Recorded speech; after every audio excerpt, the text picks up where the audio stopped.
The first movie that my girlfriend recommended me to watch was The Greasy Strangler from 2016, and I watched it, and it still lives rent-free in my head.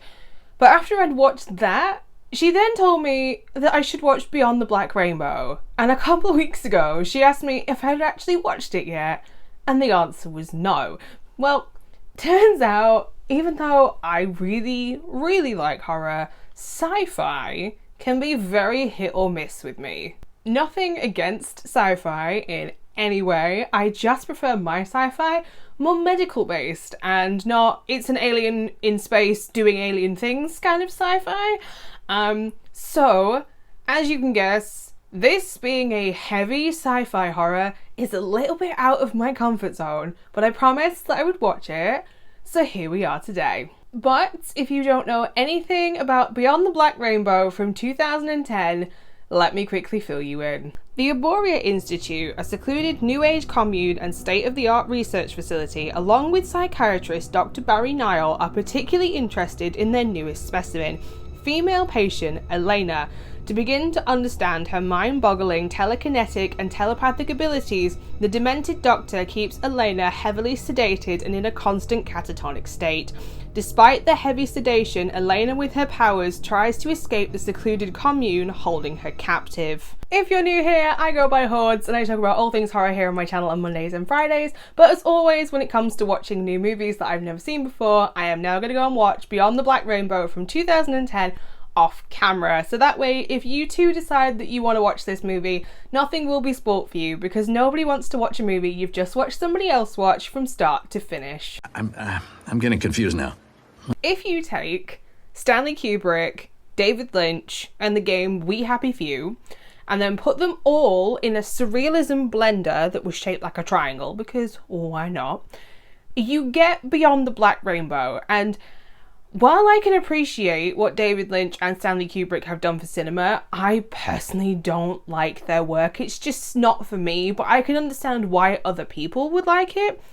And that's how I feel about Beyond the Black Rainbow, because this movie is like a beautifully surreal art house headache. So that's why time went all David Lynch? Plot-wise, it is fairly dull, unfortunately, and it is one of those movies that has gone for style over substance, and that is not necessarily a good thing. And I'm going to try and describe what I mean about this, and I hope this makes sense. This movie feels like a visual art installation that you would get at a gallery. Like, you would stand in the middle of a room and the video clips would be projected all around you, and you would be immersed in the art piece. You would be expected to feel things and like perceive things in a certain way, and then after a couple of minutes you'd be able to move on with your life into the next exhibit. But this movie goes on for just under 2 hours, and it is incredibly slow paced. It suffers from the fact that it also has very limited dialogue to give you any kind of information about what is going on. So you are relying on these surrealist, hallucinogenic like visuals to give you clues about what is going on. But because it is surrealist, the movie has gone for the approach of it's there because we can and we think it looks cool, rather than to actually progress the plot on. So the first half of this movie is very slow, and then the second part of the movie, something happens in the middle, and then there are a few little things that help guide the plot on, but again, there is hardly any dialogue. There's even less dialogue in the second half to help feed you clues about what is going on. Can I tell you what the plot for Beyond the Black Rainbow was? No. What the hell happened? Since finishing the movie, I have gone on to read a little bit about what Panos Cosmatos, the director and writer of this movie, decided the themes were going to be. This is the same director that did Mandy, if you thought the name sounded familiar. And while it has added a little bit of clarity to what is actually going on in the movie, I am still none the wiser about this plot, beyond the fact that there is one psychiatrist who is a bit overly obsessed with one very bland girl who doesn't have a single line of dialogue and is very spaced on sedatives the entire movie. Like, I don't understand what his obsession with her is. It's never, like... You find out a bit about her at one point, but not enough for me to be like, oh, it makes complete sense now why he's this obsessed with her. If you are expecting a girl with telepathic powers like Eleven in Hawkins' lab in Stranger Things, rein your expectations in, and then rein them in some more, because this is nothing like you would expect. It does have a few, like, disturbing moments, and I will talk about that in a minute. But there is one death in the first half, and then there are 2 deaths in the second half, and they're a little bit gory. One is gory. I'll say one is gory.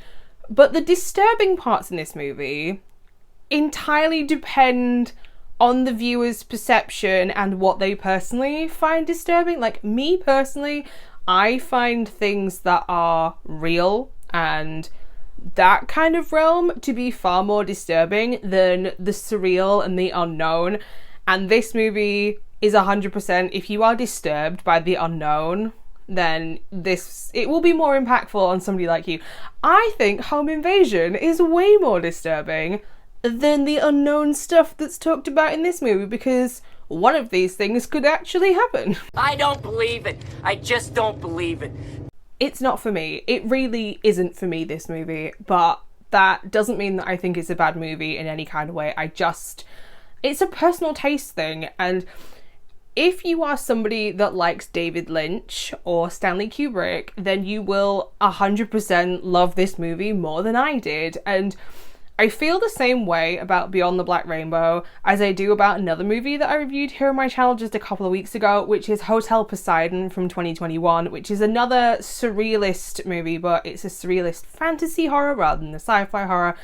And that is, I love the visuals and I love the soundtrack, but the plot just isn't for me. So in the end, I am going to give Beyond the Black Rainbow from 2010 a 2 out of 5 stars, because yes, I'm going to say it again, the plot isn't for me, the visuals are great, I enjoy the synth soundtrack, but it is so slow. And if this movie was about 10 minutes shorter, it would make all the difference. It genuinely feels like a sort of 15-minute art house short movie that has been stretched into an hour and 50 minutes. So there you have it, my initial thoughts and my review for my first time watching Beyond the Black Rainbow from 2010. If you've also seen this movie, I would love to know what your thoughts and opinions are down in the comments section down below. Are you going to watch this movie? Does it sound like something you would be interested in? Are you going to give this movie a pass? If you would like to know every single horror movie that I watch, not just the ones that I talk about here on YouTube, you can also find me over on Instagram and Letterboxd at HordesOfHorror. And on Monday, I will be back with a 2024 release. I recently ran a poll here on my community page with 4 2024 releases that I was interested in, and the 2 winners of that poll will be next week's video. So tune in on Monday to find out which one actually won the poll. So until next time, bye.